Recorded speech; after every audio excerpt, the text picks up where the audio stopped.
Assalamualaikum warahmatullahi wabarakatuh. Saya Raffi Netama Putra dari kelas 12 IPS 1 akan menjelaskan tentang kasus pelanggaran hak asasi manusia.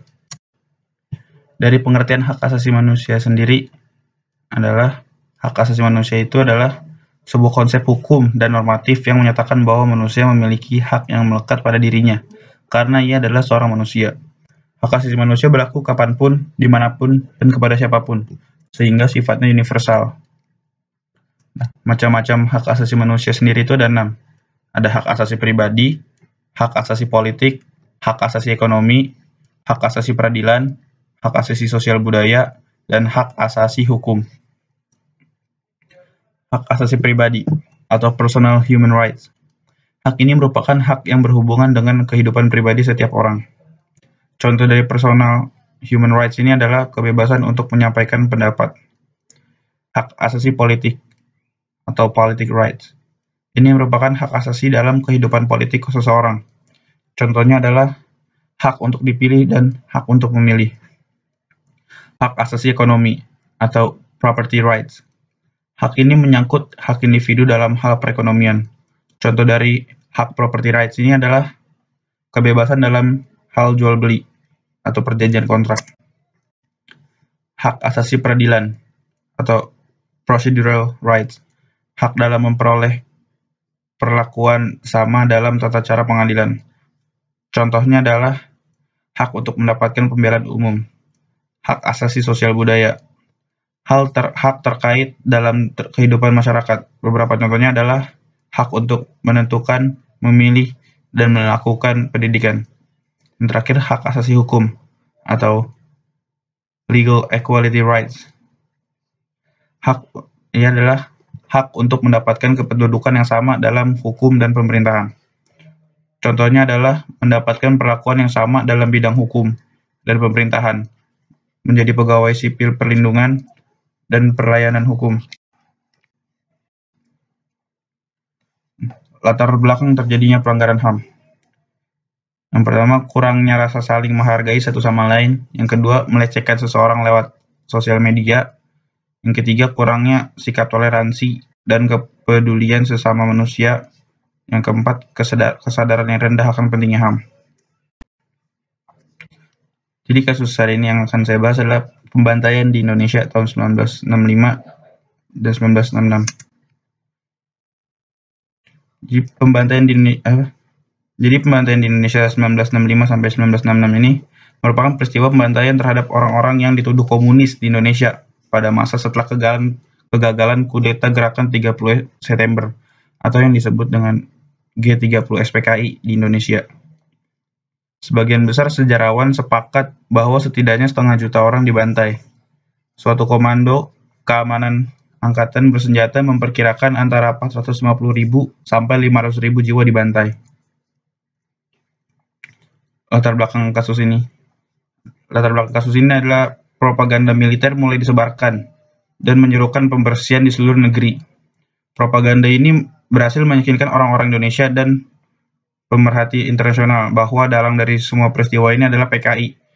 Penyangkaan PKI sama sekali tidak berpengaruh, maka ketegangan dan kebencian pun yang terpendam selama bertahun-tahun pun meledak. Jadi kronologi.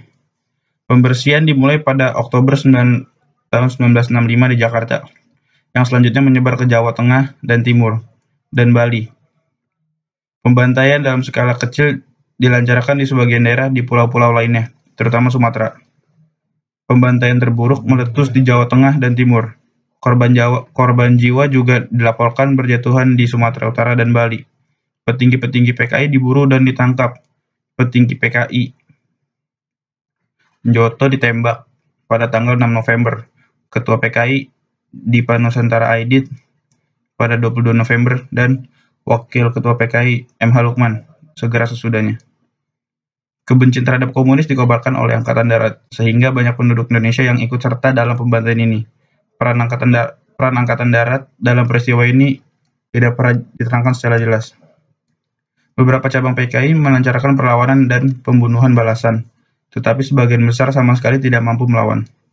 Tidak semua korban merupakan anggota PKI. Seringkali cap PKI diterapkan pada tokoh-tokoh Partai Nasional Indonesia atau PNI yang beraliran kiri. Dalam kasus-kasus lainnya, para korban merupakan orang-orang yang komunis. Warga keturunan Tionghoa pun juga turut menjadi korban. Beberapa dari mereka dibunuh dan harta benda mereka dijarah. Di Kalimantan Barat, sekitar 18 bulan setelah pembantaian di Jawa, orang-orang Dayak mengusir 45.000 warga keturunan Tionghoa dari wilayah pedesaan. Ratusan hingga ribuan di antara mereka tewas dibantai. Kejadian di Jawa banyak pembunuhan dilakukan oleh simpatisan aliran. Militer mendorong para santri Jawa untuk mencari anggota PKI di antara orang-orang abangan Jawa. Pembunuhan meluas sampai pada orang-orang yang bukan anggota PKI di Jawa. Contohnya, banyak orang yang dianggap PNI kiri dibunuh. Yang lainnya hanya dituduh atau merupakan korban fitnah dengan sedikit atau tanpa motif politik. Pembantaian terhadap orang komunis kemudian dilakukan oleh para pemuda dengan dipandu oleh angkatan bersenjata memburu orang-orang komunis. Untuk sebagian besar daerah, pembantaian mereda pada bulan-bulan awal tahun 1966. Namun di daerah-daerah tertentu Jawa Timur, pembantaian berlangsung sampai bertahun-tahun. Pembantaian di Bali. Sebagai satu-satunya pulau yang didominasi Hindu di Indonesia, Bali tidak memiliki kekuatan Islam yang terlibat di Jawa, dan tuan tanah PNI menghasut pembasmian anggota PKI. Seperti halnya sebagian Jawa Timur, Bali mengalami keadaan nyaris terjadi perang saudara ketika orang-orang komunis berkumpul kembali.